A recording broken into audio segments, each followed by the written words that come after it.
Bon, donc tu peux ressortir du Face parce que ça va créer des interférences. Allons sur le Zoom, nous tous. Voilà. Bon, Mario, la sœur, je ne la vois pas. Ok, je la vois maintenant, Annabelle. Bien, je pense qu'elle nous rejoint. Voilà. Ah, notre bien-aimé sœur, si tu peux mettre ta vidéo, ça sera mieux, hein. Bah, les photos là, on veut se voir. Si tu m'entends, bonjour, c'est bon de Dieu. La ministre Annabelle, bonjour. Oh, oh, elle ne me reçoit pas. Elle gère certainement son micro. Elle va se présenter. Je ne vais pas commencer avant qu'elle se présente. Allô? Allô? Ministre Annabelle, bonjour si vous m'entendez. Ça doit être un problème de micro qu'elle a. Bon, ben, on va continuer. Quand elle va nous rejoindre, elle aura le temps de se présenter. Alors, nous sommes en live. Nous sommes samedi 25 juillet et nous sommes, comme je le disais tantôt, à notre deuxième partie de notre rubrique de la jeunesse. Et aujourd'hui, nous traitons encore notre sujet sur le mariage. Salut, servant de Dieu. Très rapidement, vous m'entendez? Oui, je vous entends. Voilà, je vais vous donner la parole, comme on est déjà en direct. Vous allez vous présenter, vous dites ce que vous faites et d'où vous venez, où vous résidez, à tout le monde, Allez, s'il vous plaît. D'accord. Je m'appelle Annabelle Magnot. Je suis aux États-Unis depuis environ 1997, donc très, très longtemps. Oh. Je prie dans la même église que le ministre Olo. Ah, ok. Donc, il m'a fait l'honneur de me demander de vous joindre aujourd'hui et de parler avec mes frères et sœurs sur cette plateforme. Donc, Amen. voilà. Merci. En tout cas, on est vraiment content d'être là. Moi, c'est Serge Conan. Je vis ici à Atlanta. Je suis comme lui aussi en train de chercher à servir Dieu. Il y a à côté là-bas, le frère, il s'est déjà présenté, mais comme vous n'étiez pas là, c'est le frère Kewa Martial. Lui, il vit, je crois que c'est vers Maryland aussi, non? Côté Washington. C'est parce que, Oui, c'est ça, ouais. voilà, il vit là-bas aussi, le serviteur Olo. Eux aussi vivent dans cette contrée aussi. d'accord. Alors, Donc, on aura l'occasion de se voir, on aura l'occasion de communiquer après. Vous êtes dans la même zone là-bas. Alors, on est en direct. Alors, on va pas tarder. Les gens sont en train de nous suivre. Alors, j'ai un questionnaire ici. Certainement, vous l'avez déjà vu. Alors, on va aller rapidement. Je vais faire un tour de table. On va prendre au moins peut-être 1, 2 minutes, 3 pour chacun, pour que chacun au moins ait dit quelque chose. Alors, je vais commencer très rapidement avec le serviteur Olo. Bon, non, je ne vais pas commencer avec toi, c'est bon. Je vais commencer avec la sœur. Alors, première question que je voudrais poser très rapidement par rapport à ce sujet-là. Pensez-vous qu'il est vraiment, il est bon pour un jeune chrétien de prendre pour future compagne une personne qui n'a pas accepté Jésus, l'emmener dans l'église, espérant qu'elle se convertisse. Alors, quand je dis personne, voyez, il ou elle. Ça peut être un conjoint, un futur conjoint, une future conjointe. Donc, ne voyez pas seulement les filles, parce que les garçons aussi, on les envoie aussi comme ça. Alors, est-ce qu'on peut prendre pour future compagne, ou bien futur compagnon, une personne qui n'a pas accepté Jésus, l'emmener dans l'église, et puis espérer que la personne va se convertir avec le temps? Alors, ministre Annabelle. Bon, pour moi, personnellement, je dirais non. Mais je ne voudrais pas que quelqu'un me lance des balles parce que c'est un sujet très sensible de nos jours. On ne va pas lancer des balles. Voilà. Non, mais je pense que c'est pas quelque chose à faire, à moins que vous êtes déjà marié avec la personne et vous êtes engagé avec la personne. C'est un autre niveau. Mais si vous pensez que vous allez amener cette personne pour la convertir et puis elle va accepter Jésus, c'est vraiment mission impossible. Les probabilités, il y a plusieurs probabilités, hein? Les probabilités sont lancées. Oui, mais c'est possible, mais c'est combien de probabilités? 98%, 100%? Oui, il faut calculer. On peut pas se fier à dire que voilà, parce que j'irai à l'église, forcément, la personne que je vais avoir ira aussi. C'est quelque chose d'impossible. Et même accepter Jésus ou bien avoir une vie chrétienne, c'est quelque chose de personnel. Donc, tu ne peux pas prédire que parce que forcément, tu vas amener la personne, elle va forcément accepter Jésus et forcément choisir de marcher avec Jésus. Donc, moi, personnellement, je dirais non. Je dirais non, c'est pas faisable. Bien. Ministre Solo, je ne dirais pas le ministre Solo, on va aller avec l'autre. Le frère Kewa Martial, qu'est-ce que tu penses de cette question-là? Qu'est-ce que tu penses? Tu penses que c'est faisable dans tes expériences? Tu as déjà vu cela? Comment ça s'est passé? Ou bien quel est ton avis sur la question? Bon, ben, je pense que nous sommes dans un cadre purement chrétien et je crois que c'est aux enfants de Dieu que nous nous adressons. À tout le monde. Voilà. Je veux vraiment t'arrêter là. On s'adresse au monde entier. Et principalement aux enfants de Dieu, mais nous couvrons aussi un certain nombre de choses. Donc, je voulais vraiment préciser cela. On s'adresse à vraiment tout le monde, mais principalement aux enfants de Dieu, oui. Merci. En nous adressant à tout le monde, nous restons toujours, la parole de Dieu nous sert de guide pour pouvoir éclairer le monde entier sur la faisabilité de cette question que vous avez posée. Pour ma part, je voudrais bien me référer d'abord à la Bible 2 Corinthiens 6, verset 14. Donc, qu'est-ce que la Bible dit à ce sujet afin de donner mon point de vue personnel. Voilà. Donc, si quelqu'un me suit, donc voilà, nous allons prendre 2 Corinthiens 6, 14. Voilà. OK. La parole de Dieu nous dit que ne vous mettez pas avec des infidèles sous un joug étranger. Car quel rapport y a-t-il entre la justice et l'iniquité, ou y a-t-il le commun entre la lumière et les ténèbres? Pour ma part, je pense que la Bible est claire à ce sujet. Ce n'est pas faisable, étant donné que dire que je suis chrétien, je vais chercher à prendre quelqu'un, à tenter de le convertir. Mon avis est simple là-dessus. Ce n'est pas conseillé bibliquement. Ce n'est pas conseillé bibliquement, comme notre frère a bien dit. Des cas d'exception, à moins que des personnes sont déjà ensemble, le mariage est reconnu par la famille, les dots ont été faits. Bon, là, c'est notre cas. Mais je suis un jeune, je cherche à me marier et voilà, je trouve quelqu'un, je dis, bon, je vais l'envoyer à l'église qui ne connaît pas Dieu. Tellement, il y a des problèmes, il y a des conséquences liées à ces genres de choses. Pas seulement sur le plan biblique, mais de manière physique dans la vie courante, il y a d'énormes conséquences liées à ce sujet. Donc, pour ma part, ce n'est pas quelque chose qu'il faut du tout encourager si nous nous référons à la parole de Dieu. Bien, merci, merci frère Kewa, merci Martial, c'est bien entendu. Il a cité 2 Corinthiens, je crois, 6, 14. Oui, c'est ça, oui. Voilà, ne pas se mettre sous un joug étranger. Alors, on va revenir sur ça parce que la dernière fois, on avait soulevé une question là-dessus. Alors, ministre Solo. Yes. Quelles sont vos impressions? Écoute, mon frère Saint-Jean, comme mes 2 prédécesseurs l'ont déjà dit, il ne faut même pas envisager ça. Moi, je suis plus catégorique. Tu comprends? Je suis très catégorique sur ce sujet-là. Et c'est dommage de voir des bien-aimés qu'on connaît, souvent en qui on a confiance, qui viennent dire, mais si on ne fait pas ça, comment on va les convertir? Ce n'est pas toi qui convertis quelqu'un. Nous ne pouvons pas convertir quelqu'un. C'est le Saint-Esprit qui convainc le cœur d'une personne. Donc, ni le pasteur, ni les responsables d'église, ni toi-même qui vas prendre ce frère ou bien cette soeur, ni toi, personne ne peut convertir un homme.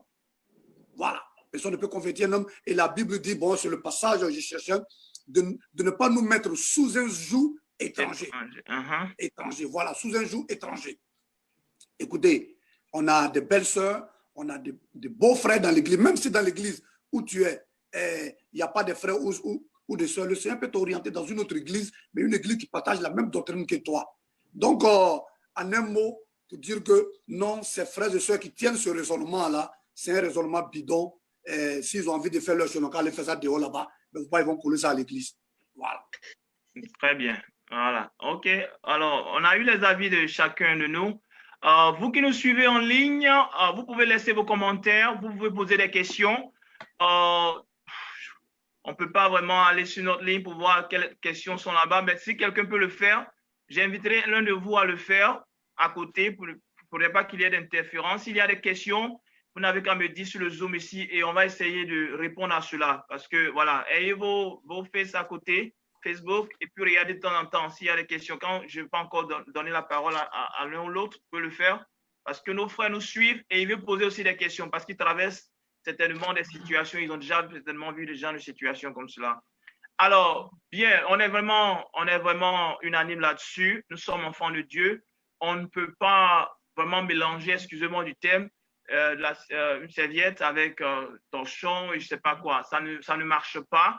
Et c'est pour éviter les problèmes après qu'il est mieux ne pas aller sur cette base-là parce que nous ne savons pas, nous ne pouvons pas calculer les probabilités. Il y a tellement trop de probabilités, on ne peut pas vraiment envisager ce qui va se passer. Et ce n'est pas bien pour des enfants de Dieu de se comporter ainsi. Même si, et je voudrais partager ce témoignage-là, personnellement, je veux partager cela pour que, bon, pas pour encourager quelqu'un à faire cela, mais juste dire que quelque chose s'est passé quand j'étais à Koumassi, à Abidjan, dans l'église où j'étais membre. Il y a un frère dont je ne vais pas dire le nom. Il était au milieu de nous, des jeunes gens comme ça. Et puis, paf, un bon matin, il a décapé, il est parti. Et la raison qui l'a poussé à sortir, c'est parce qu'il avait vu une fille dehors. Et il est tombé sous le charme de cette fille-là. Et puis, paf, les jours qui suivent, on le voit, bon, il a commencé une relation avec elle. C'est d'ailleurs même la relation même qui a fait que, comme il ne pouvait pas supporter la présence des frères et tout ça, il est carrément parti.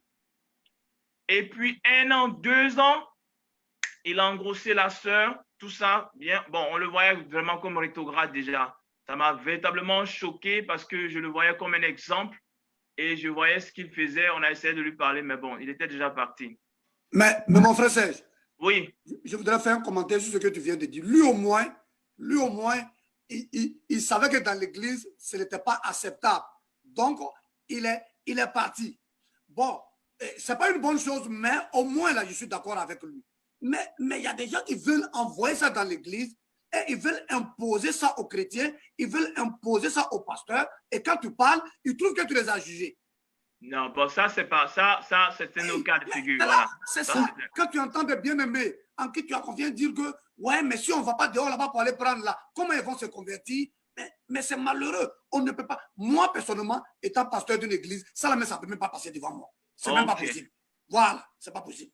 Ok. Ou bien, tu vas faire ça dehors comme le frère, il l'a fait, ça, il n'y a pas de problème. Voilà, on va te conseiller, on va te suivre, mais on va te dire la vérité. Prenez ça comme un jugement. Ils n'ont qu'à prendre ça comme ils veulent. Mais nous allons parler parce qu'on est là pour prêcher la parole de Dieu. On n'est pas là pour caresser la parole de Dieu, faire plaire à quelqu'un, plaire aux gens, réciter les versets qu'ils veulent. Non. Amen, amen, amen. Alors, je termine rapidement le témoignage. Bon, 2 ans après, il est revenu avec la sœur.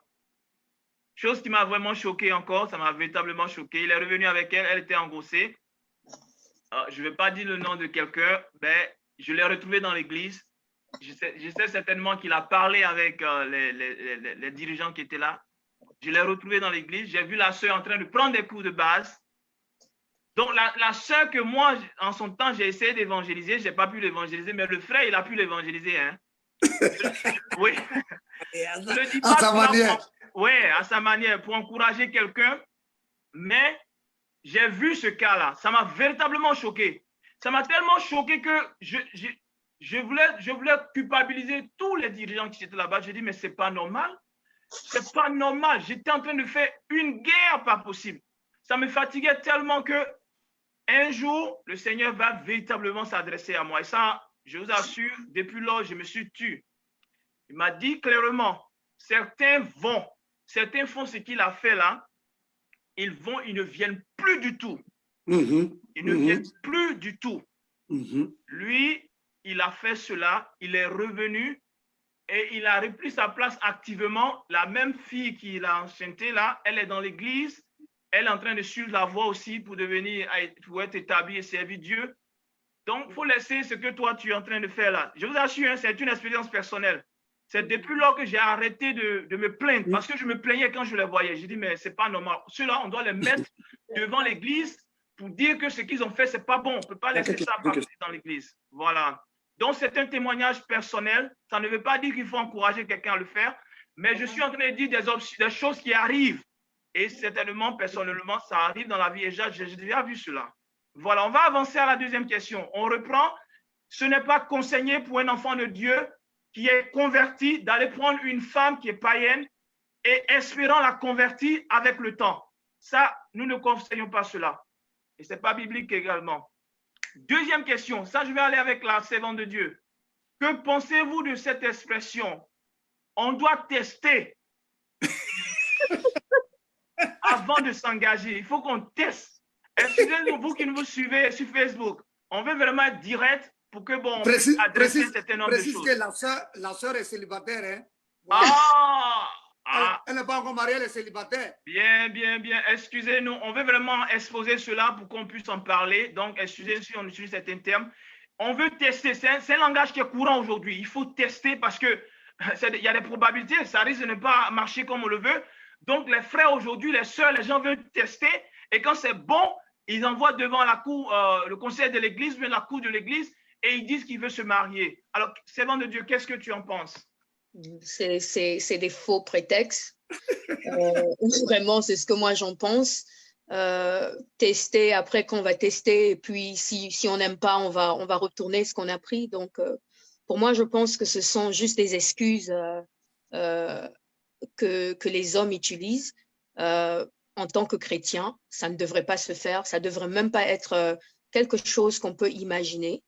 La Bible nous dit que nous devons nous respecter. Nous sommes le temple du Saint-Esprit et nous ne devons pas permettre à tout le monde de toucher à ce temple.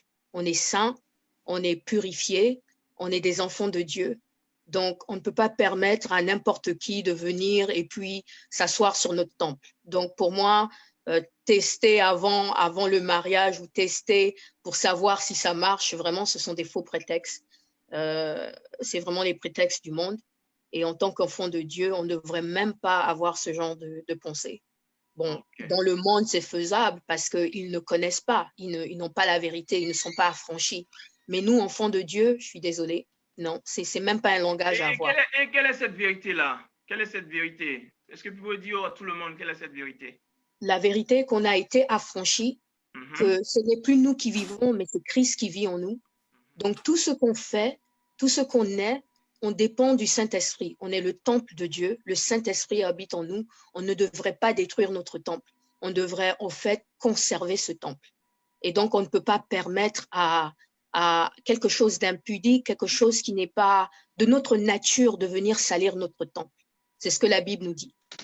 Donc, voilà, c'est ce que moi j'ai à dire vis-à-vis de tester avant de le marier. Non. Yeah.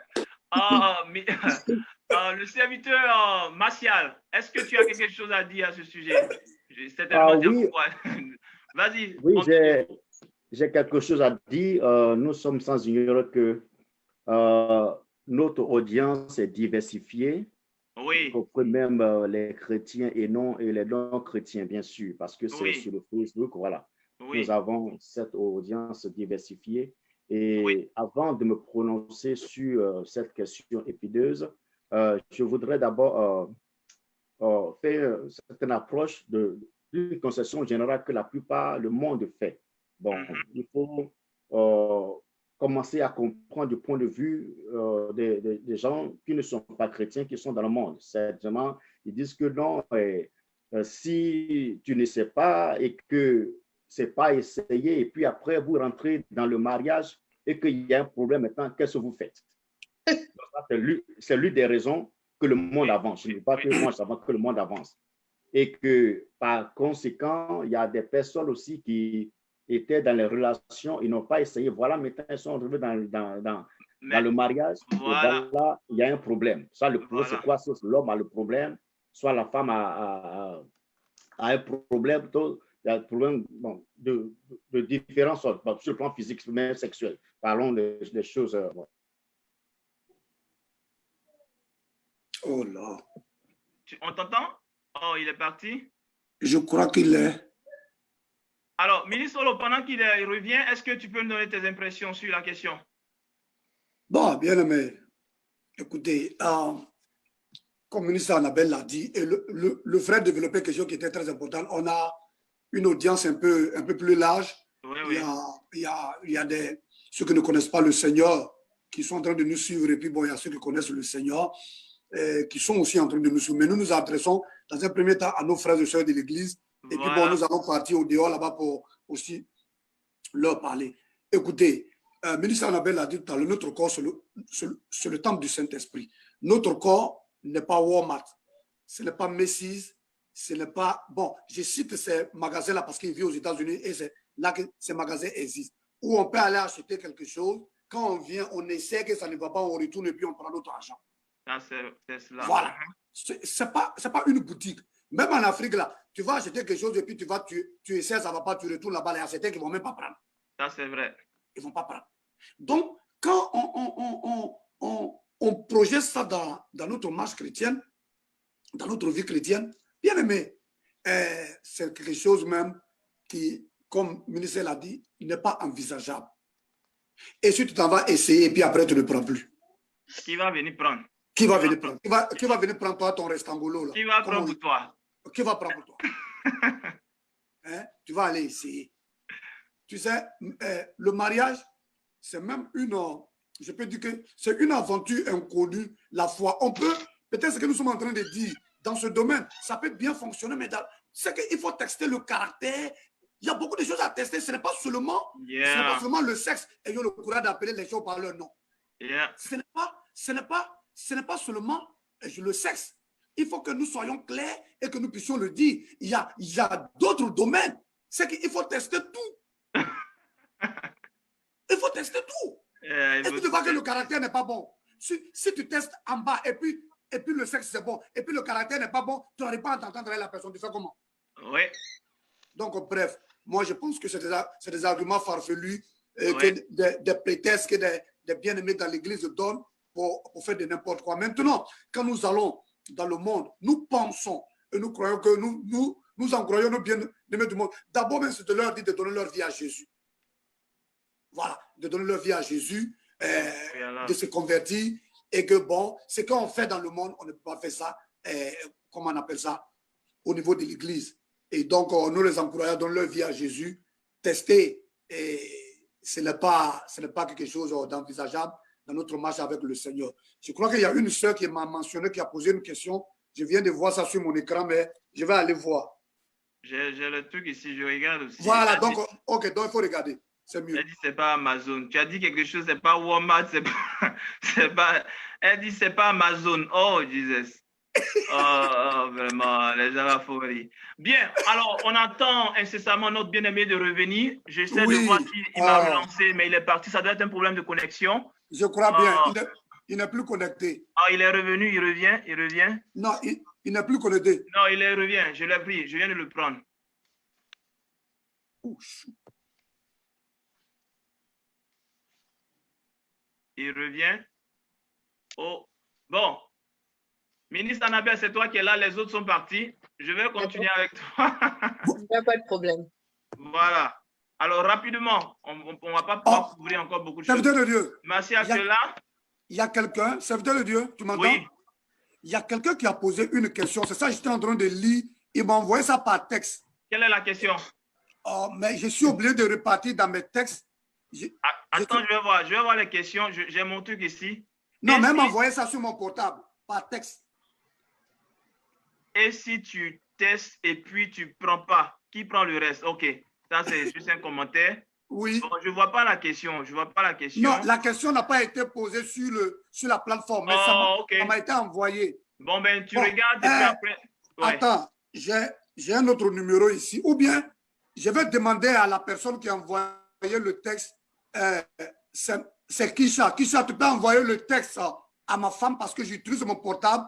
Ou bien, je te donne un autre numéro pour que tu puisses m'envoyer ça. Parce que si je coupe, le live sera coupé. Envoie le texte chez ma femme ou bien je vais chercher un numéro tout à l'heure que je vais envoyer et puis je vais recevoir ça directement. Très bien, merci. Ministre Olo, je dis Olo, je t'appelle ministre. Le frère Kewa Martial. Ouais, est-ce que tu m'entends? C'est un peu flou maintenant, hein? On dirait que c'est un problème de connexion. C'est un peu flou maintenant. Ouais. Mais c'est bon, on te voit quand même. C'est un peu flou, mais on te voit. Mais est-ce que tu m'entends? Oui, on t'entend très bien, mais c'est flou. Mais on t'entend. C'est Attends, bon. je continue, je vais relancer la connexion. Un moment, plus. Bon, pendant qu'il le fait, on va continuer avec la servante de Dieu. Servante de Dieu. Oui. J'ai une question pour toi. Marcia, tu vas revenir un peu sur ce que tu disais, hein, parce qu'il faut que les gens entendent cela. Alors, oui. servante de Dieu. Wow. Ça, c'est fort, hein? Bien. Que signifie la dot? Que signifie la dot pour vous? Pour ne pas dire pour toi. Je peux te tutoyer, hein? Oui, bien sûr. Tutoyez-moi, s'il vous plaît. Voilà. Que signifie la dot pour toi? La dot. La dernière fois, on en a parlé, mais tu n'étais pas là. Donc, aujourd'hui, pour toi, la dot, c'est quoi? Pour moi, la dot, c'est une reconnaissance envers ma famille pour ce qu'ils ont fait, pour ce qu'ils ont fait pour moi. Donc, la famille de mon mari ou de mon futur époux reconnaît qu'ils ont reçu, qu'ils ont eu quelque chose de précieux. Et donc, ils voudraient récompenser ma famille de m'avoir élevé, de m'avoir donné une éducation, de m'avoir donné un caractère de femme ou de m'avoir fait ce que je suis. Et donc, en termes, ils veulent récompenser ma famille pour moi, en fait. Donc,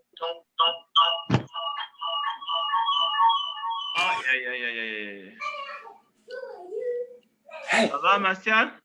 Ouais, ça va. Voilà, on te voit un peu mieux maintenant. Voilà, merci, servant de Dieu.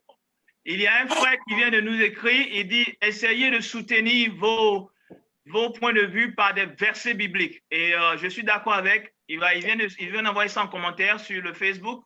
Alors, essayons de soutenir ce que nous disons par des versets bibliques. C'est un frère qui a mis cela en commentaire. Voilà.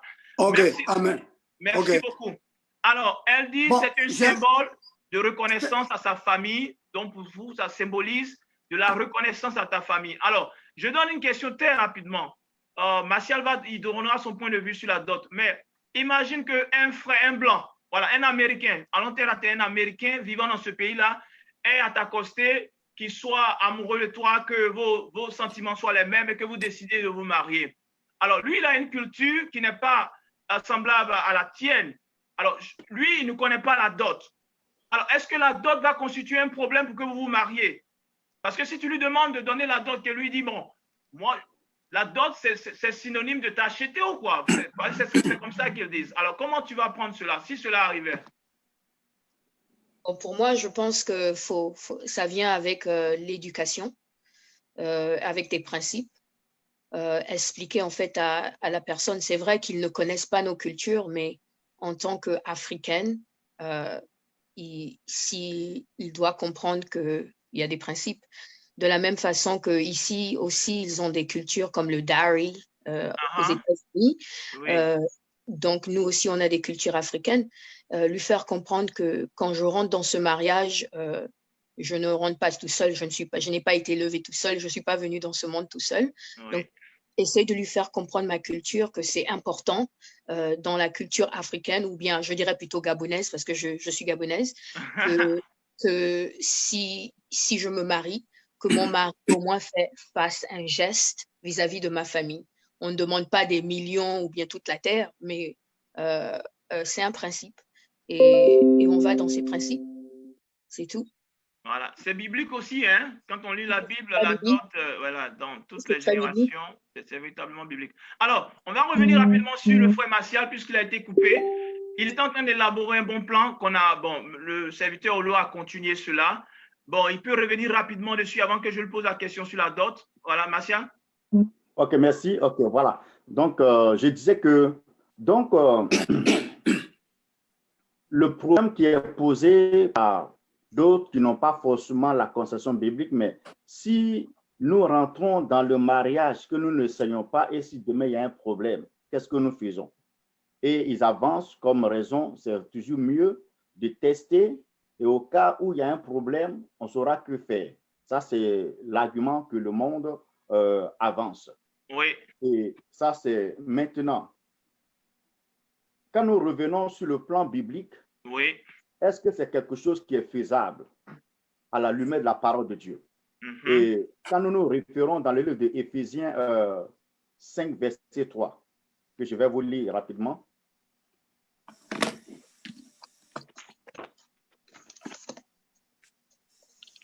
Voilà, Éphésiens 5, 3 dit que la débauche, ni aucune impureté, ni la cupidité ne soient pas même nommées parmi vous, ainsi qu'il convient à des saints.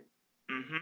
Donc, bibliquement, quand bien même que ce acte n'est pas condamné par le monde, et il faut comprendre, sur le point de vue philosophique, les raisons qu'ils avancent, ça peut être justifié. C'est justifié selon les circonstances. Si tu caches quelque chose, il y a un problème qui n'a pas été dit que vous rentrez dans le mariage, bon, il y a un problème. On le voit le plus temps.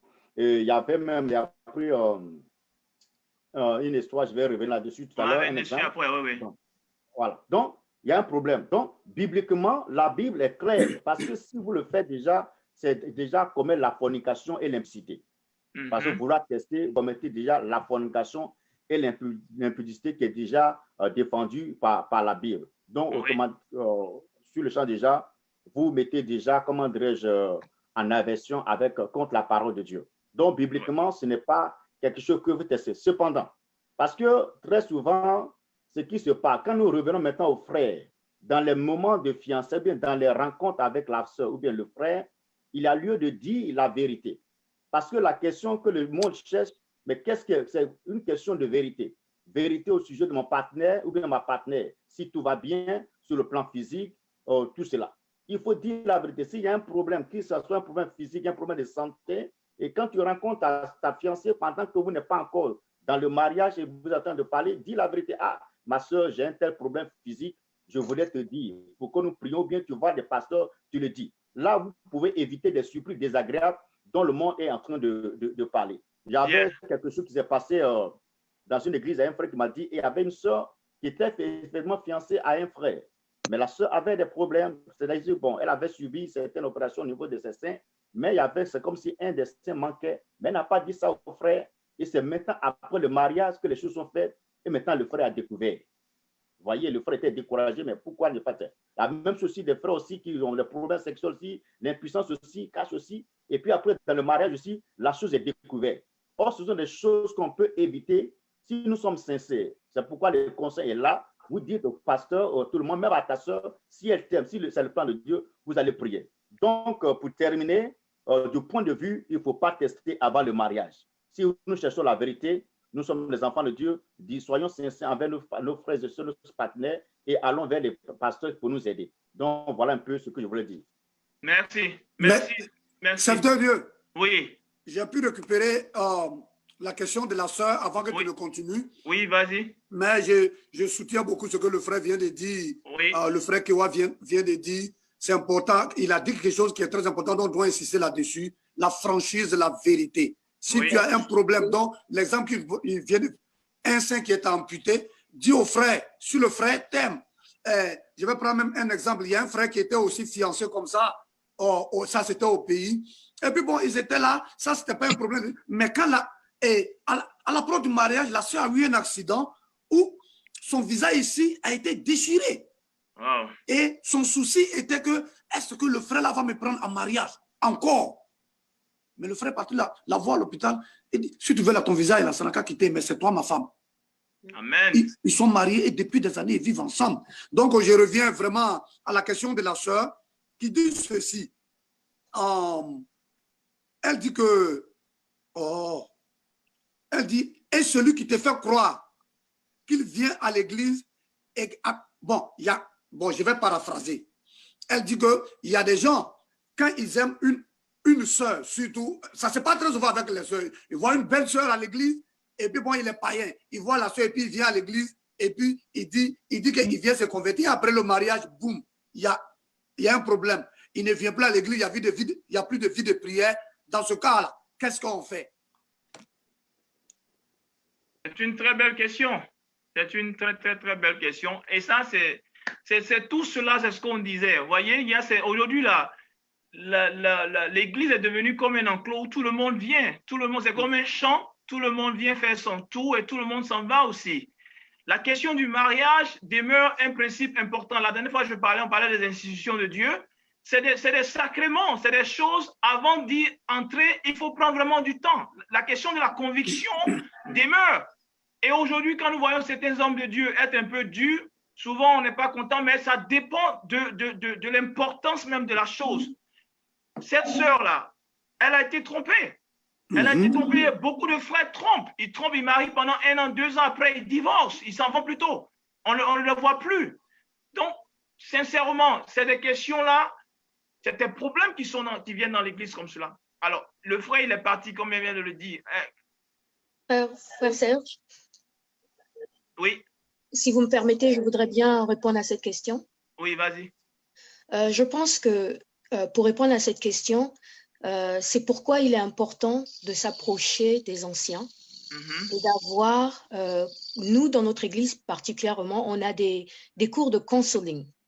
Oui. Donc, on ne donne pas seulement, on ne permet pas aux gens d'aller tout simplement. On va en venir, servant de Dieu. Ça y est, dans le questionnaire, on va en venir. Voilà, puisqu'on va en parler, on va en venir. Oui. Mais frère Serge, vas-y, attends, elle va terminer. Oui. Voilà, allez, vas-y. En fait, je voulais dire, pour répondre à cette question, que c'est pour ça, en fait, qu'il faut être sage. Voilà.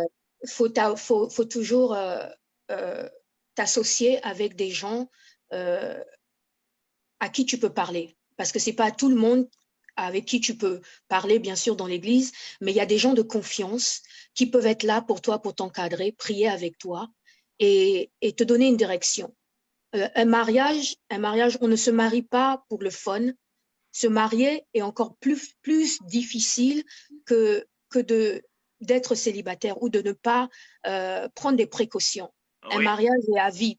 Nous, les chrétiens, on se marie à vie. Il n'y a pas de divorce, ce n'est pas une option. Donc, il faut qu'on prenne ça sérieusement. Et s'il y a des doutes, parce que tu as à côté, en fait, tu as un cercle de personnes autour de toi de confiance qui pourront te pointer, en fait, dans la bonne direction pour te dire, ah, écoute, je vois ça, est-ce qu'on peut prier par rapport à ça? Est-ce que tu as vu ça? Est-ce que tu as demandé ça? Donc, pour répondre à cette question, je dirais à la sœur qu'il est très important d'avoir un encadrement de gens qui sont un peu plus matures ou spirituellement avancés, qui pourront vous aider. C'est tout. Merci beaucoup. Olo. Oui, mon frère, j'ai écouté un serviteur de Dieu que je connais très bien le dimanche et il a dit ceci dans sa prédication. Il dit, écoutez, aujourd'hui, le diable ne cherche pas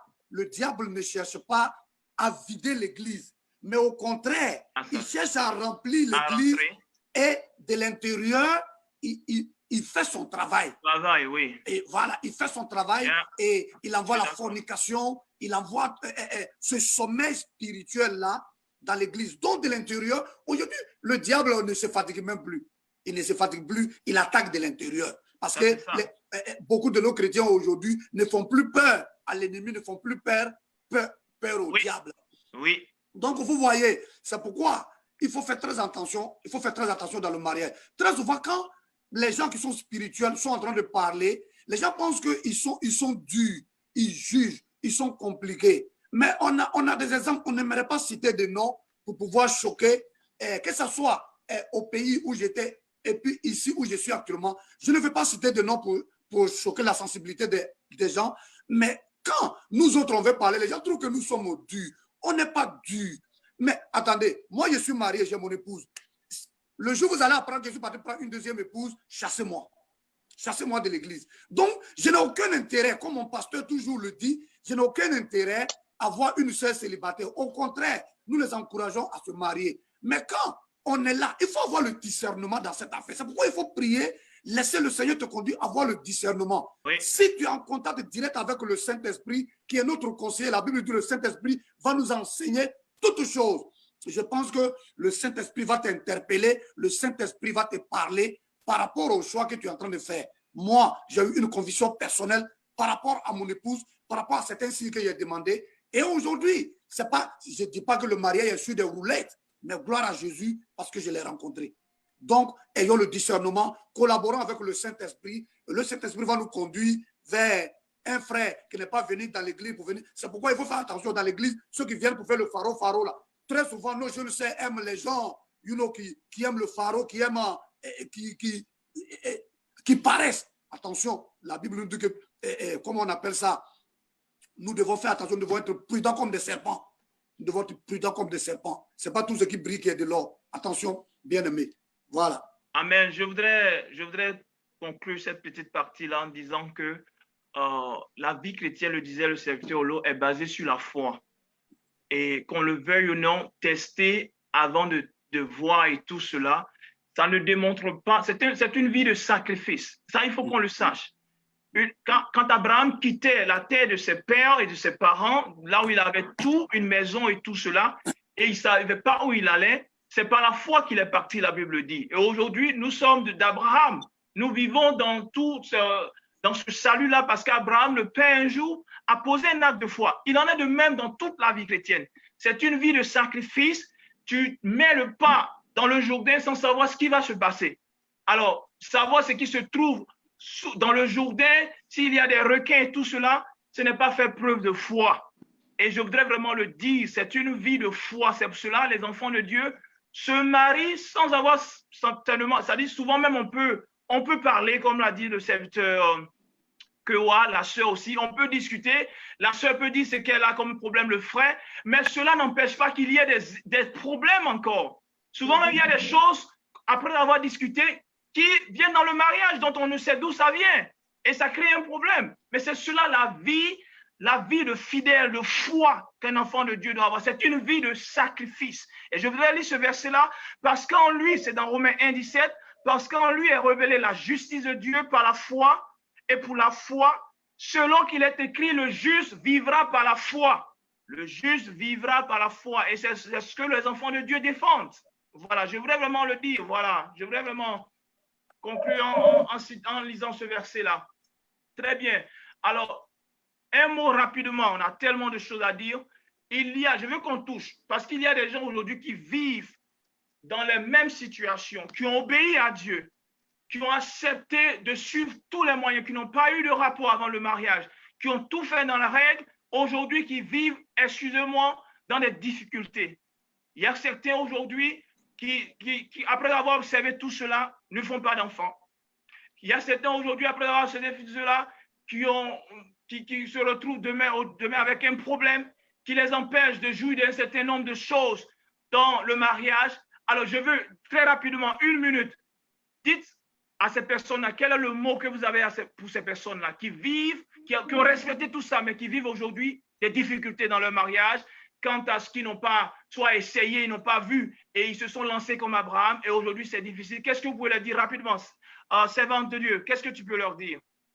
Moi, je dirais tout simplement que Dieu est souverain. Amen. Et Dieu ne fait rien par hasard. Amen. Vous avez mentionné Abraham. Sarah demandait à Abraham, donne-moi un enfant. Et Abraham lui a dit, est-ce que c'est moi qui donne? Donc, si tu es dans la difficulté, tu attends un enfant désespérément et que tu as été dans les règles. Tout ce que moi, je voudrais te dire, c'est que Dieu n'abandonne pas ses enfants. Amen. Et chaque chose a son temps. Amen. Tu ne le verras peut-être pas maintenant, mais qui te dit que dans 20, 30 ans, dans 40 ans, je ne sais pas, le temps que Dieu te permet d'être sur la terre, que Dieu peut performer un miracle. Amen. Dieu est le Dieu de possibilités. Amen. Donc, moi, ce que je dirais à la personne, c'est persévère. Anne est allée dans le temple. Elle a pleuré, elle a crié. Les gens pensaient qu'elle était devenue folle. Mais elle a dit au Seigneur, si tu me donnes, je te le redonnerai. Amen. Et ce n'était pas instantanément que Dieu lui a donné, mais Dieu lui a accordé un fils. Donc, ne sois pas dans le découragement. Ne regarde pas parce que tes amis ou les gens autour de toi ont les enfants.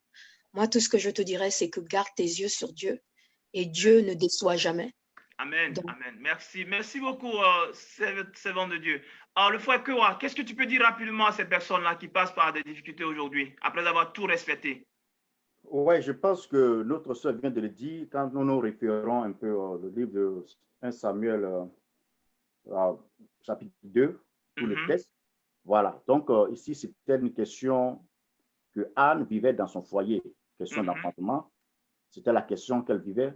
Donc, pour d'autres personnes, on peut se référer sur ce passage-là pour parler de d'autres problèmes. D'autres problèmes, oui. C'était la question Voilà, d'enfantement. d'autres problèmes. D'autres, ça peut être d'autres situations. Oui, Ça peut être beaucoup de problèmes. Voilà. Oui. Mais nous avons vu que dans le passage, Dieu a été fidèle, a démontré sa fidélité envers Anne. Amen. Et je crois que chaque union que Dieu rend possible, Dieu est toujours fidèle. La fidélité de Dieu ne fait jamais, comment dire, ne manque jamais aux enfants de Dieu. La fidélité de Dieu est toujours au rendez-vous. Dieu le fera. Dieu n'abandonne jamais, que ce soit problème d'enfant ou autre problème de santé, quel que soit le problème, le Seigneur est fidèle et peut toujours venir au secours. C'est la prière, c'est la foi, c'est la confiance en Dieu. Surtout, Dieu est fidèle.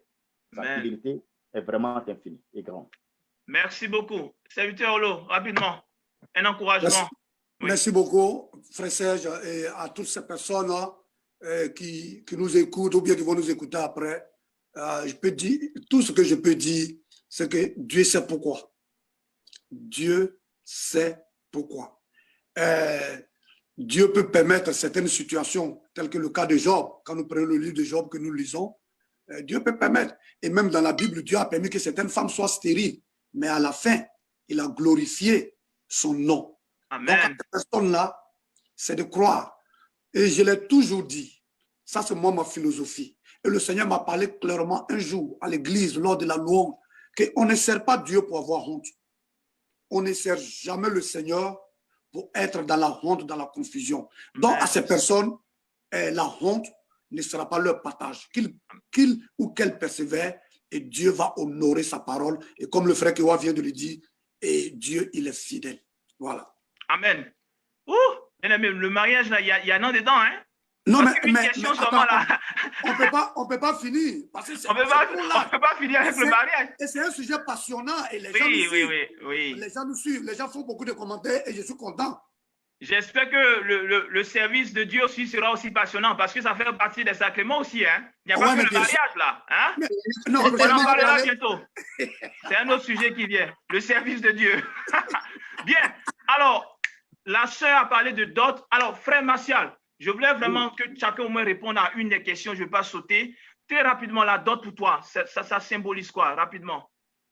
Bon, moi, je me réfère un peu à la Bible. Quand nous revenons dans le livre de Genèse, chapitre 24, à partir du verset 53, on n'a pas tout le temps de lire. Abraham qui était en train d'envoyer son serviteur à la recherche de la femme de son fils Isaac. Voilà. Isaac. Quand il envoie, il dit que le serviteur partit avec des objets d'argent, des objets d'or, des vêtements qu'il donna à Rebecca, tout cela. Donc, pour moi, la dot, le plan biblique, c'est une manière d'honorer, comment dirais-je, la belle famille. C'est une manière d'honorer. C'est la considération que tu as envers, comment dirais-je, les parents de ta future épouse. Donc, bibliquement, c'est quelque chose qui est conseillé. Chaque personne peut avoir des conceptions différentes à ce sujet. Pour moi, ce n'est pas un achat, comme les gens le disent, tu achètes la personne. Non, au contraire, c'est honorer. Comme la Bible dit, honore ton père et ta mère. Sur la jeune fille, c'est une manière d'honorer les parents. Et ça devient nous faire passer. Nous n'avons pas tout le temps de lire le passage. Vous allez voir qu'à la fin, ils ont fait les présents. Il y a eu la fête, ils ont dansé, ils ont mangé, ils buvaient, ils ont bu tout cela. Donc, c'est une fête, c'est une mini-célébration de mariage. Bien. Est-ce que cela pourrait être je dirais, un inconvénient ou bien un problème à un mariage? Est-ce que si la dot n'est pas donnée dans un cas de figure où la personne avec qui tu te maries n'est pas de ton bord culturel, est-ce que cela peut poser un problème pour que le mariage soit célébré? Rapidement.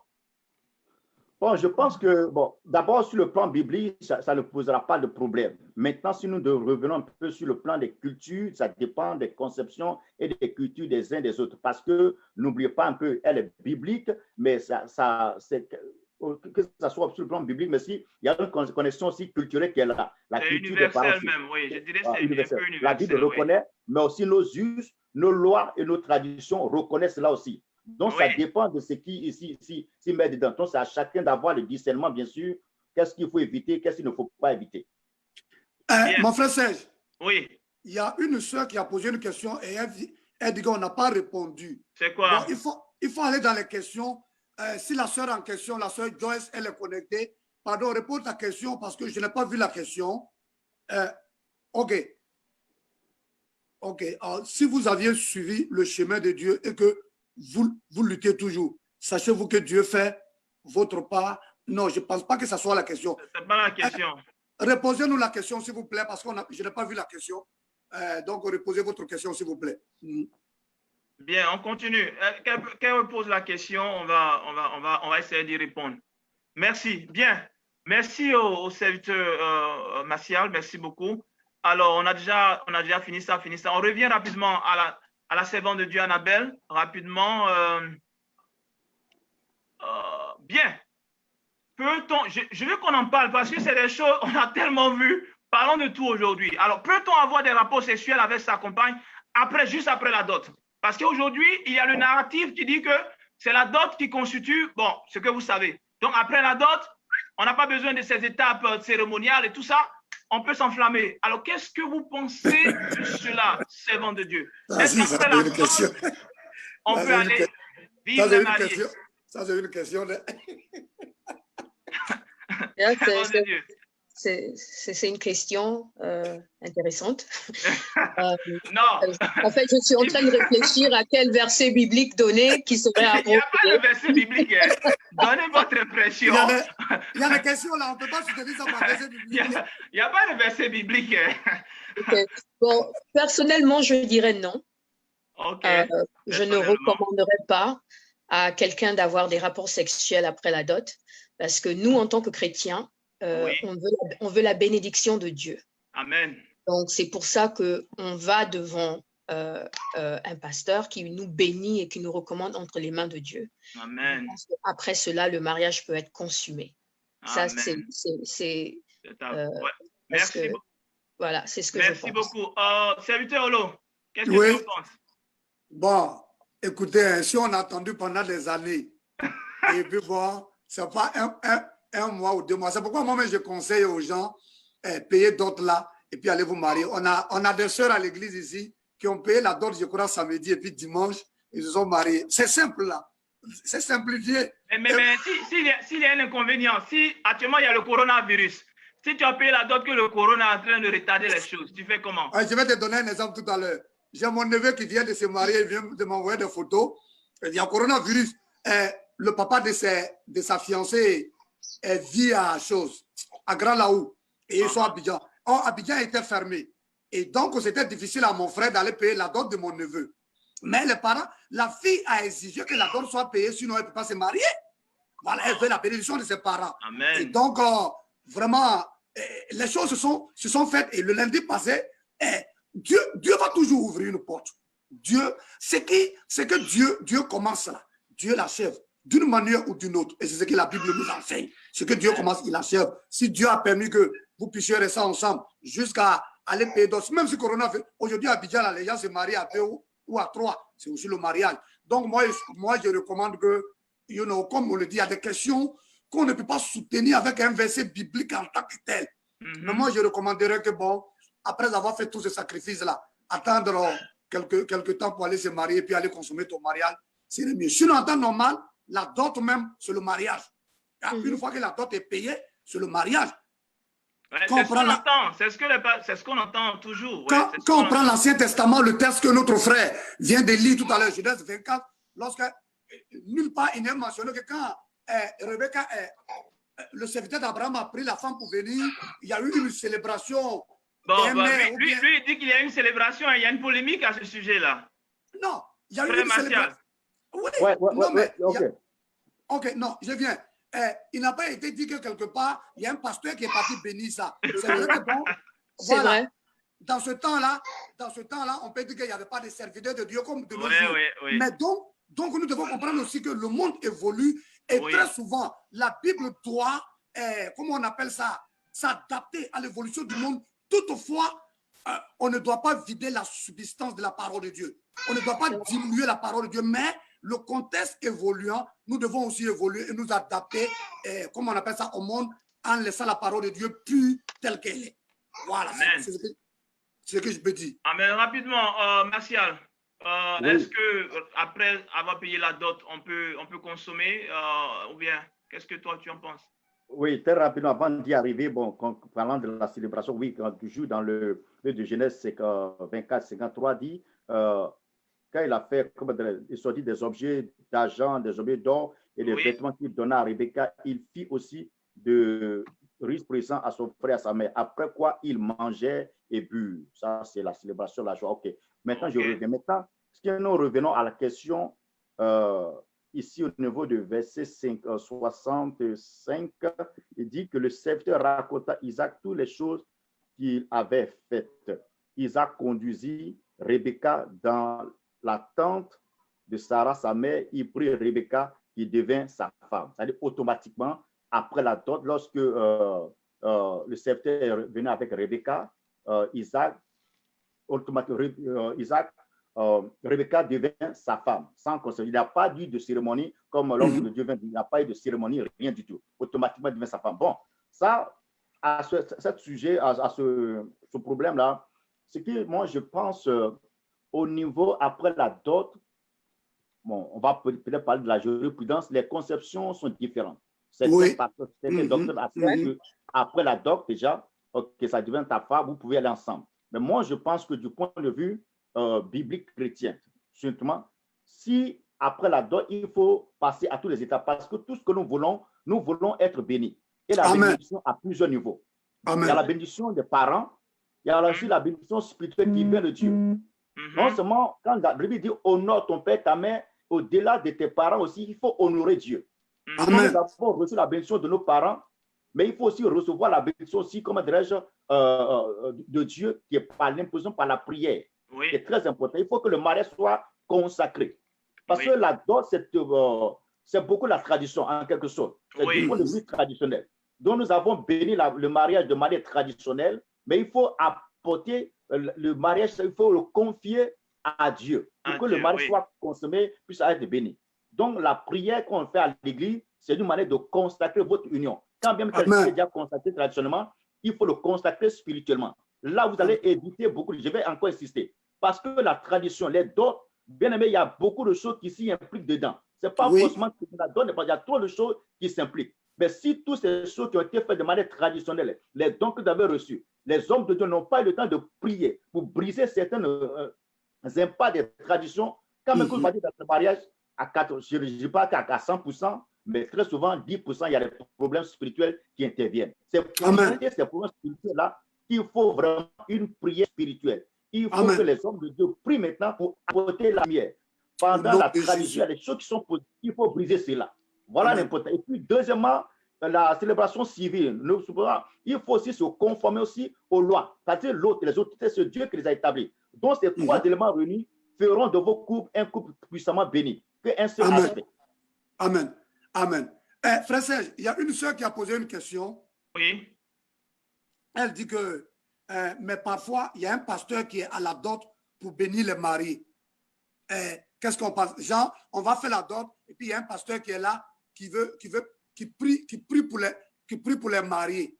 Et dans ce cas-là, est-ce qu'on doit consommer le mariage ou quoi? Bon, je pense que le frère Martial a déjà dit, la dot, c'est pratiquement, et ça, tous les hommes de Dieu, ils en parlent. C'est le mariage, au fait. Mais nous avons une nouvelle famille.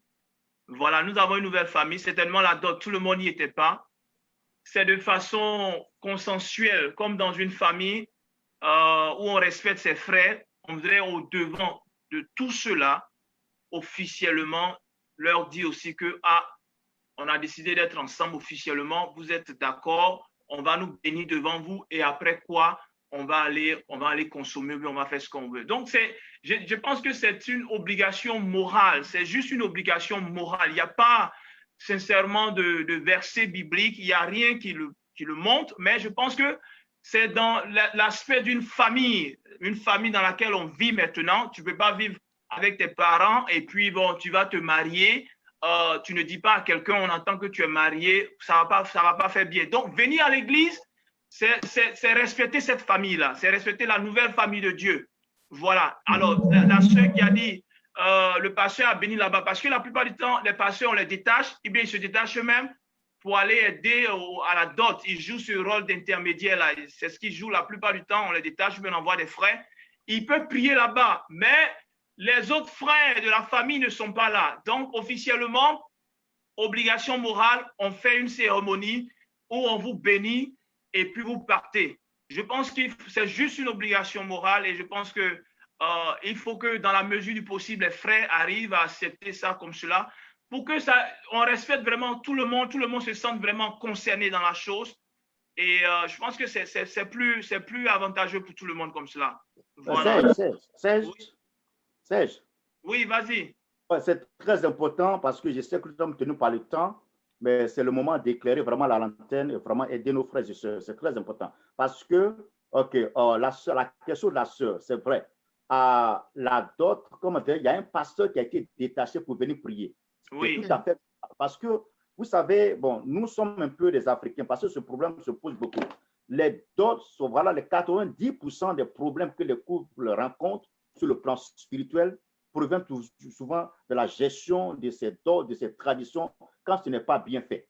Surtout quand ce n'est pas accompagné d'une prière sérieuse. C'est très important parce que les passés viennent. C'est tout à fait normal que nous confions la dot, la cérémonie au Seigneur. Parce que ce n'est pas l'étape finale. Après cela, maintenant ça dépend. Si maintenant le couple est d'accord et maintenant se sont résolus avec le pasteur, l'église, parce qu'on n'est pas obligé de faire des mariages grandioses. Moi, j'ai vu des pays, ils ont fait, non, ce n'est pas des mariages grandioses. On n'a pas besoin de ça. Ou après la dot, le pasteur les bénit de mariage simplement et ils vont ensemble. Ça, il n'y a aucun problème. Ton mariage est protégé. Vous avez la bénédiction du Seigneur. Maintenant, si ce n'est pas le cas et que vous envisagez faire une cérémonie à l'église ou bien, je ne sais, ailleurs, l'étape de la dot là, ça ne suffit pas. C'est bien. Vous pouvez aller ensemble. La Bible ne condamne pas cela, mais c'est pour votre propre protection afin que la bénédiction de l'Éternel soit totale au rendez-vous. La tradition, il y a des implications dedans et qui ont besoin d'être brisées par l'imposition des hommes de Dieu au jour de la célébration. Mais, frère Serge, Oui. mon frère Kewa vient de dire quelque chose que vraiment j'approuve à 100%. Il vient de dire que, écoutez, ça peut être une entente entre l'Église, les mariés et les familles. Si ils s'entendent, ils ne veulent pas faire quelque chose de grand. Par exemple, ici chez nous, à l'Église, il y a des gens qui, peut-être par moyen ou bien sur leur propre décision, vont dans le bureau du pasteur après avoir rempli les formalités civiles, vont le pasteur prie pour eux dans le bureau. Et dimanche, on les présente, ils sont mariés et ils s'en vont. Donc, si c'est un arrangement entre eux, bon, et qu'on invite un pasteur pour venir prier, pour venir bénir, en même temps que la dot se fait les bénir pour qu'ils se marient, il n'y a pas de problème. Mais si vous avez décidé que, bon, d'accord, après la dot, on doit aller à l'église pour aller célébrer le mariage, suivant la procédure, là, c'est bon. Sinon, toujours est-il que, par exemple, quelqu'un peut quitter ici aux États-Unis pour un problème de temps, arriver là-bas, l'église où il doit se marier, il n'y a pas de, comment on appelle ça? Il n'y a pas de, il n'y a pas de temps. Ou bien la personne n'a pas le temps, la personne a seulement peut-être 2 jours pour aller se marier pour revenir. C'est des choses qui peuvent arriver et on arrange et puis bon, on prie pour voir en même temps et puis bon, c'est marié et puis c'est fini. Donc, c'est ce que j'aimerais dire. Vraiment. Mais il y a une autre question encore. Peut-être le ministre à l'appel va parler. Il y a une autre question encore que je vois ici. On va mettre les questions un peu. Essayons au moins de finir un peu les questions ici. Oui.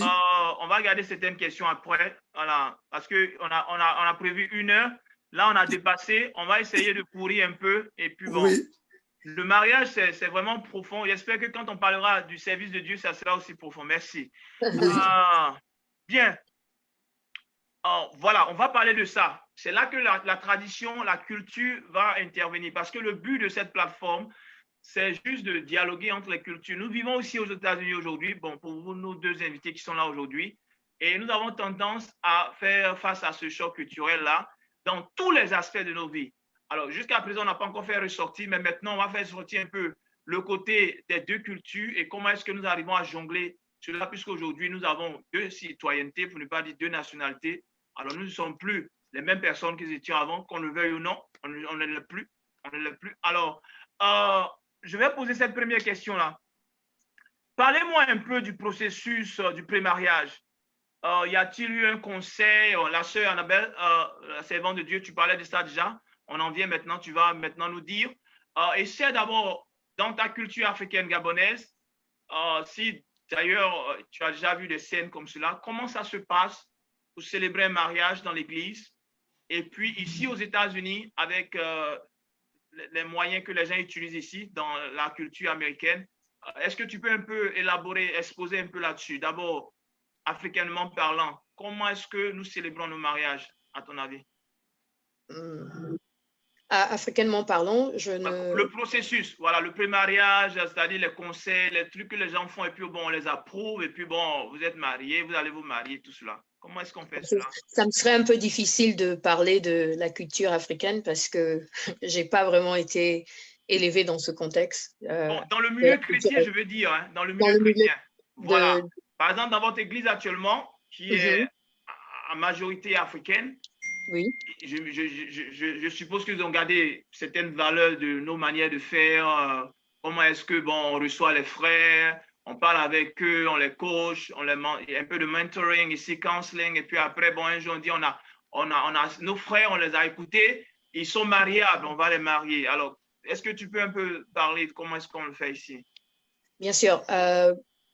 Ici, par exemple, moi, je dirais que ça, d'abord, c'est une entente entre les deux personnes qui vont se marier. Voilà. C'est une entente. C'est question de savoir ce que ta famille veut et ce que sa famille veut. Et par rapport à ça, vous parlez, vous managez. Donnez-moi une seconde, s'il vous plaît. Bien sûr. Continue, s'il te plaît. Et au cadre de l'Église, ce qu'on fait chez nous, par exemple à la Vie Abondante, on a ce qu'on appelle counseling, qui est une période de 6 mois où vous parlez avec le pasteur de différents sujets, scénarios qui se passera dans le mariage ou vos faiblesses, vos finances, ça dépend. Il y a une liste que vous débattez pendant une période de 6 mois. Et normalement, c'est une période d'observation, de voir si vraiment vous êtes compatibles, si vraiment vous pouvez avancer dans la vie du mariage, où on vous encourage, on vous montre en fait les hauts et les bas, les bons et les mauvais, et voir en fait vos réactions et ce qui vous fait tiquer, ce qui vous fait pas tiquer. En fait, c'est une manière de vous préparer en fait spirituellement et émotionnellement et physiquement et financièrement et dans tous les aspects de vos vies avant que vous deveniez couple. Et j'aime beaucoup ce que la femme de notre bishop dit toujours, c'est que quand vous allez dans ces périodes de counseling, je dirais, en fait, elle, son objectif, c'est vous décourager en fait. Elle ne veut pas que vous vous mariez parce que pendant ce counseling, elle veut en fait que vous montrez votre personnalité, ce que vous êtes. En fait, elle voudrait que vous vous démontrez, en fait, vous vous ouvrez, en fait, pour que la personne que vous allez vous marier ou être ensemble vous voie dans votre état naturel. Ne soit pas surpris quand vous allez dans votre mariage. En fait, c'est à peu près ça à quoi nous sert le counseling. Et je ne sais pas si j'ai répondu à la question. Et en termes de culture, je dirais que c'est un travail d'équipe entre votre futur époux ou épouse et vous, et ce que votre famille demande et ce que sa famille désire, et vous venez ensemble et vous avez un compromis. Voilà, pour reprendre la question. Bon, je crois que notre modérateur est parti. Bon, le frère Kewa, si tu peux te prononcer aussi là-dessus en attendant qu'il arrive, ça sera bien. Ok, bon, le mariage, d'abord, tout commence d'abord par l'importance que nous accordons au mariage. C'est très, très important. Le premier pas d'abord, c'est l'importance. Pourquoi je me marie et pourquoi je veux me marier. D'abord, la première question ou bien première problématique que les deux conjoints doivent d'abord se poser. Si nous essayons de résoudre ou bien d'avoir une réponse claire à ce problème, les autres démarches vont s'en suivre. Donc, la première démarche, c'est d'abord pourquoi je me marie. Voilà. Et une fois que c'est clair et que l'homme qui prend cette décision à une décision assez mature pour pouvoir le faire. C'est la première étape. Et deuxième étape, moi, parce que nous sommes en train de parler du pré-mariage, c'est d'abord l'amour. On ne se marie pas, bon, je ne sais pas, pour des raisons, il peut y avoir d'autres raisons, mais l'amour doit d'abord être le fondement. Le fondement d'abord du choix du conjoint ou de sa conjointe. Après l'amour maintenant, au niveau maintenant des autres étapes, maintenant, nous engageons les démarches. Il y a la communication. Il y a la communication entre d'abord les deux personnes. La communication. Le monsieur doit communiquer avec la sœur. Bon, très souvent, c'est de manière différente. Un peu quand on parle au niveau des États-Unis et au niveau de l'Afrique, c'est un peu différent. Dans certaines églises, il est conseillé, même quand tu aimes la sœur, de ne pas aller directement vers la sœur. Il faut d'abord passer soit par le pasteur, par un ancien, par quelqu'un d'autre, avant de lui dire ce qui n'est pas mauvais. Non. Et tu dois dire à un frère ou à un ancien et qui tu lui fais pas de problème. Ah, j'aime telle sœur, je veux vraiment l'épouser. Bon, voilà, je t'en parle pour que tu puisses prier avec moi. Et lorsque l'homme de Dieu, les conseils qu'il te donne d'abord, c'est en fonction de ce conseil. Parce que très souvent, nous sommes à l'église. Il y a des frères, souvent, ils arrivent dans l'église, ils ne connaissent pas la sœur, ils ne connaissent pas le frère. Et du coup, le frère bien aime la sœur. Pourtant, tu viens d'arriver de l'église, tu ne connais pas la vie de la personne.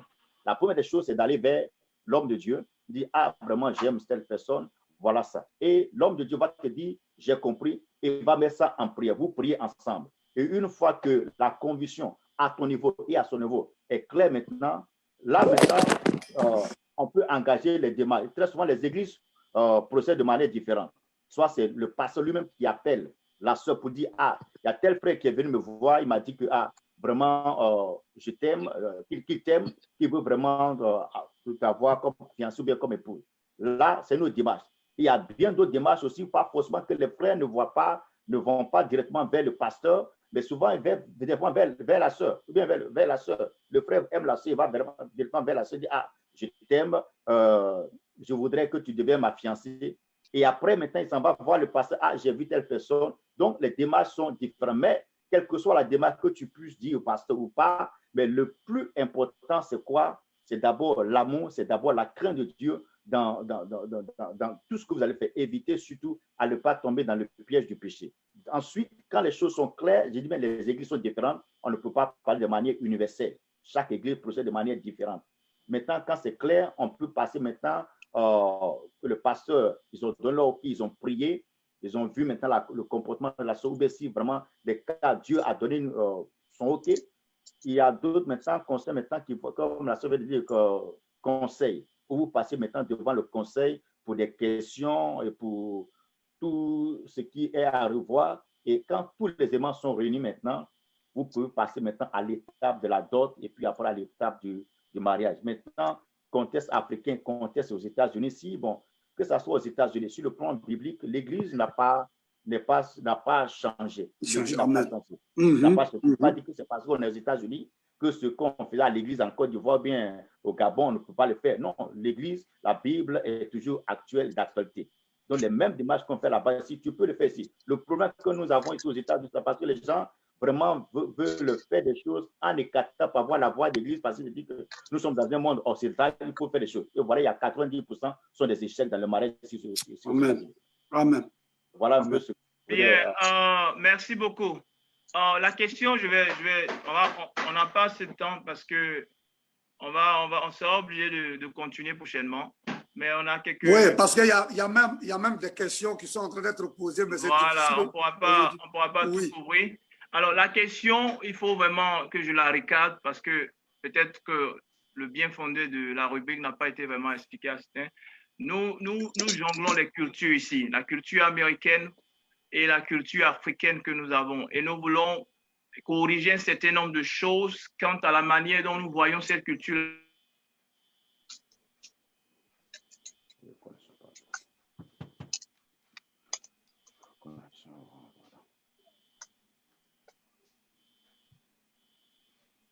Oh, je crois qu'il est. Voilà, ok, on t'entend maintenant. Okay, qui sera aujourd'hui notre nouvelle culture. Nous voulons prendre ce qui est de bon dans notre culture africaine, ce qu'il y a de bon dans la culture américaine, qui est aujourd'hui notre culture, parce que nous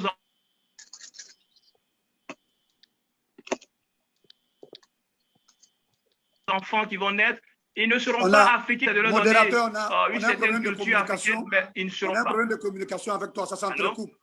À ton niveau, Allô, ça vous m'entendez? s'entrecoupe. Allô? Oui, on t'attend, ça s'entrecoupe à ton niveau.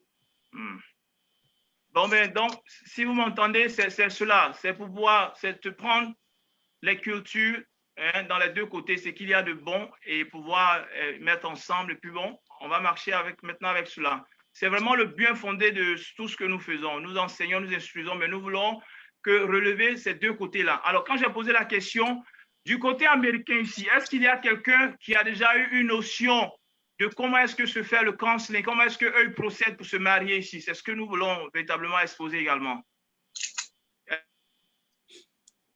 Mais tu parles des églises que nous fréquentons ou bien dans l'église typiquement américaine. Est-ce qu'il y a, c'est Annabelle, une église américaine ou bien un exemple de... Oui, je pense que dans les églises américaines, il est recommandé. Ce n'est pas une imposition. Il est recommandé de prendre des cours. Le mariage qui s'est passé, dont vous avez eu quoi? Oui, pour des mariages auxquels j'ai assisté ou une église américaine où j'ai fait partie, il est recommandé de prendre des cours de counseling, mais ce n'est pas une position. Tandis que dans nos églises, à nous, africains, c'est quelque chose que on demande à tout le monde de participer. C'est obligatoire, oui. Voilà. Oui. Bien. Est-ce qu'il y a, Martial, est-ce que tu as des informations? Bon. Par rapport aux églises que tu as fréquentées, qui ne sont pas africaines? Bon, moi, j'ai eu la grâce, j'ai fréquenté des églises, pas forcément africaines, des églises américaines, disons blanches. Bon, voilà. La procédure, comme je viens de dire, ce n'est pas tout à fait ce que les églises africaines suivent. Oui. Très souvent, parce que nous, quand tu aimes la personne, tu dois d'abord aller vers le pasteur ou bien l'ancien pour en parler. Eux, ce n'est pas comme ça ici. Oui. Eux, directement, quand tu aimes la personne, tu vas vers la personne, tu lui dis que tu l'aimes et la personne donne son OK. Et très souvent, ils donnent son OK. Quand la personne donne son OK, voilà, maintenant, vous informez le pasteur, et le pasteur, très souvent, comme la sœur dit, ils font des counseling. Ils font des counseling, Vous passez par le counseling et puis le mariage est célébré selon purement leur culture américaine. Donc, c'est un peu la différence entre les églises américaines, les églises africaines qui nous exigent parler d'abord à ton pasteur ou à quelqu'un d'autre. Mais ici aussi, un deuxième exemple aussi, les églises africaines, souvent, dans certains cas, souvent, c'est purement interdit parfois d'avoir du temps libre avec même ta fiancée et parfois, votre fiancée doit être supervisée par une tierce personne. Bon, ça, c'est l'ancien mot, je sais pas. On va en parler. Merci de soulever ça. C'est dans mes questionnaires. On va parler de ça, pas aujourd'hui, mais ça fait partie de mon questionnaire. On va en parler. Maintenant, je suis désolé, on doit continuer, mais là, je pense qu'on va arrêter pour aujourd'hui.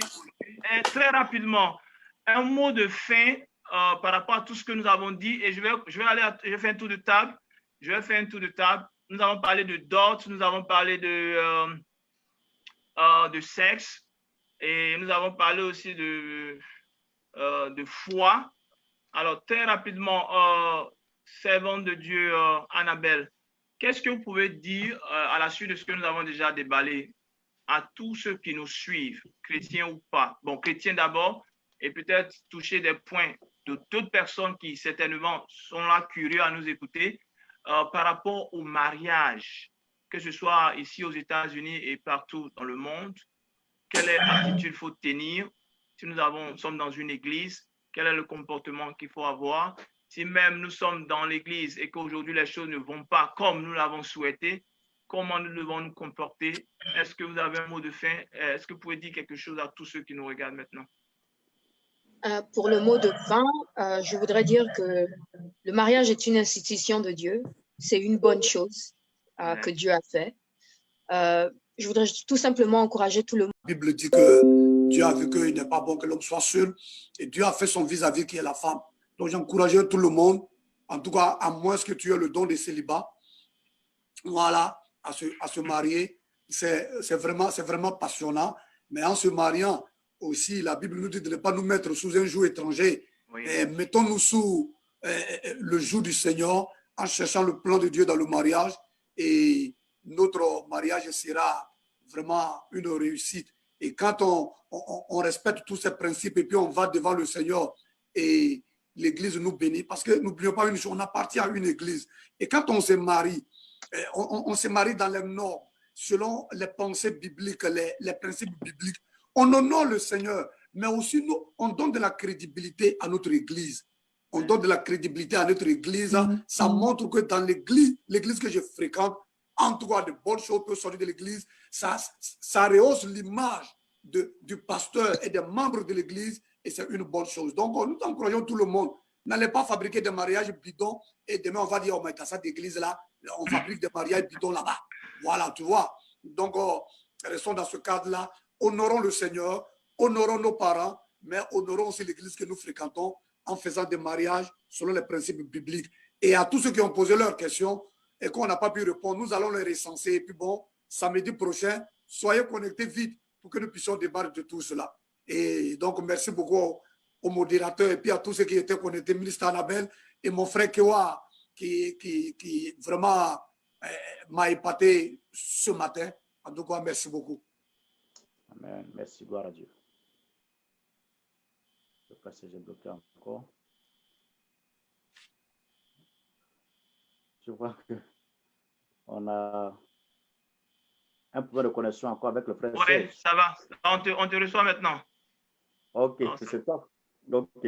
Bon, mais merci, frère Serge, aussi, merci aussi à l'homme de Dieu et notre sœur Annabelle aussi. C'était un grand plaisir de partager ce moment avec vous et surtout tous ceux qui nous suivent aussi en ligne aussi. Vraiment que Dieu vous bénisse. C'est toujours une grande joie. Voilà. Rapidement, mon mot de fin, nous avons parlé de plusieurs points. Est-ce que, bon, peut-on prendre une femme, une campagne, une personne qui n'a pas accepté Jésus? Bon, la réponse était claire. Bon, voilà, il ne faut pas se mettre sous un joug étranger. Et quand on le dit, les bénéfices, c'est par rapport, c'est pour nous-mêmes. Ce n'est pas même le retien, c'est pour nous-mêmes. C'est pour nous-mêmes. Il faut vraiment voir cela, ne pas t'engager avec quelqu'un qui n'est pas chrétien. Vous n'avez pas la même conception. Et demain, les conséquences peuvent être graves pour toi-même, toi qui s'y engages. Donc, deuxièmement, nous avons parlé aussi, que pensez-vous de l'expression « on doit tester d'abord ». Bon, on avait dit que c'est clair, on ne doit pas, la Bible nous interdit de commettre l'impudicité, la fornication. Nous avons vu ça dans Éphésiens 5, verset 3. Mais le point le plus important, je voudrais signifier, c'est cette histoire de tester d'abord au cas. Maintenant, si tu testes et que très souvent, beaucoup ont testé et ça s'est mal terminé, soit la sœur s'est trouvée avec une grossesse, soit une maladie intervenue, et finalement, le monsieur n'est plus prêt à continuer ou la sœur n'est plus prêt à continuer.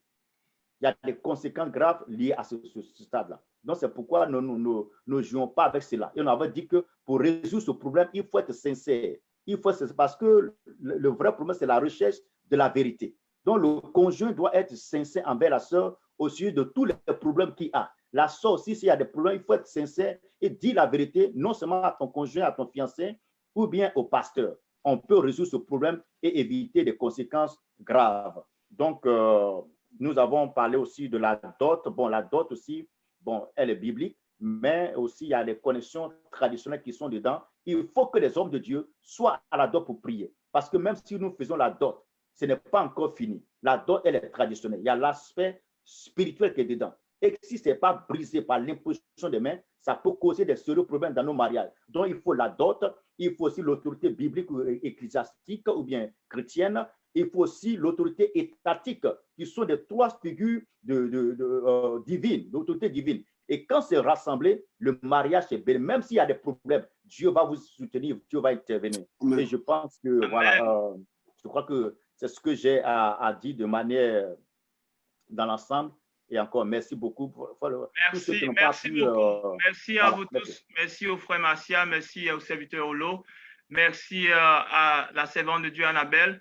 On a été obligé de couper là parce que bon, on est en train de passer notre temps et on veut vraiment garder le temps que nous donnons à nos auditeurs, à ceux qui nos téléspectateurs, ceux qui nous suivent.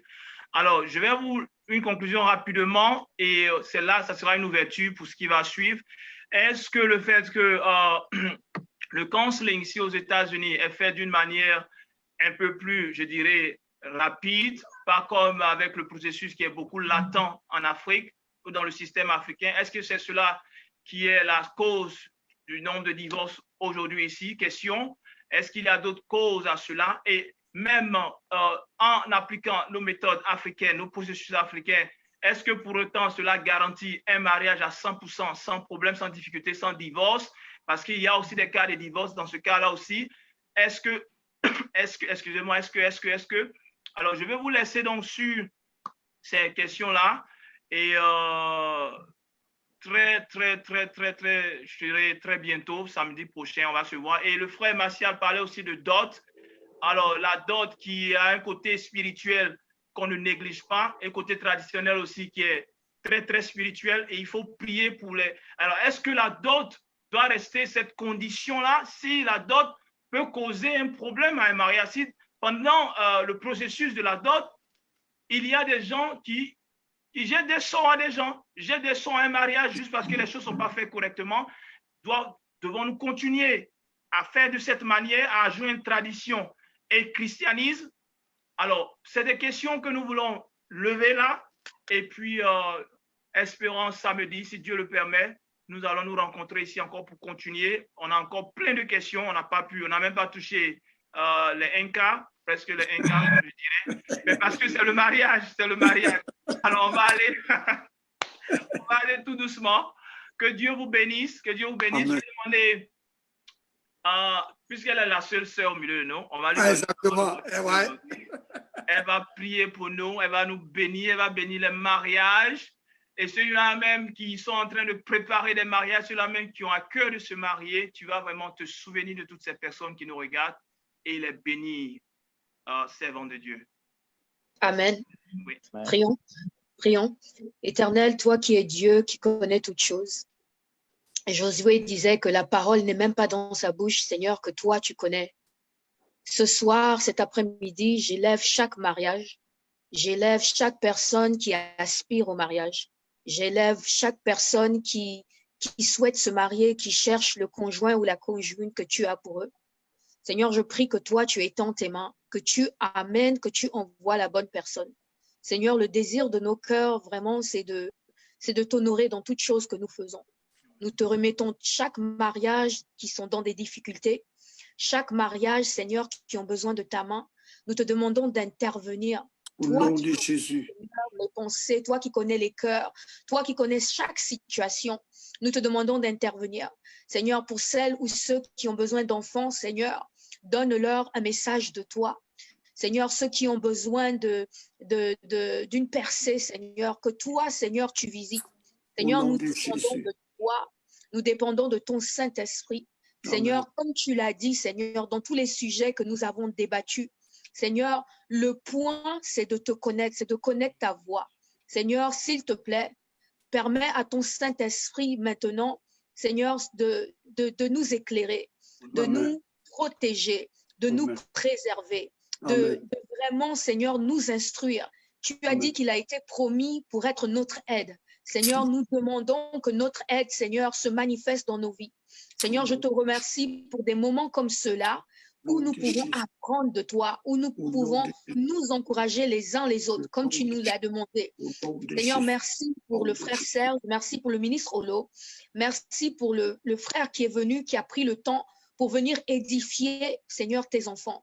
Seigneur, je prie, Seigneur, que toi, tu les surprends et que toi, tu te rappelles de eux et de leur famille. Nous te rendons la gloire et l'honneur et que toute chose qui a été dit, nous scellons dans le nom de Jésus. Amen. Précieux nom que nous avons prié. Amen. Amen. Alors, merci. Tu n'as pas prié pour toi-même. Hein? Tu dois te marier au nom de Jésus. Nous prions. Alléluia. On lui reçois, servant de Dieu. Au nom de Jésus. Alors, au revoir vous qui nous suivez en ligne. Que Dieu vous bénisse. On sera samedi prochain par la grâce de Dieu. Amen. Amen. Merci beaucoup. Merci au frère Martial. Dieu vous bénisse. Dieu vous bénisse.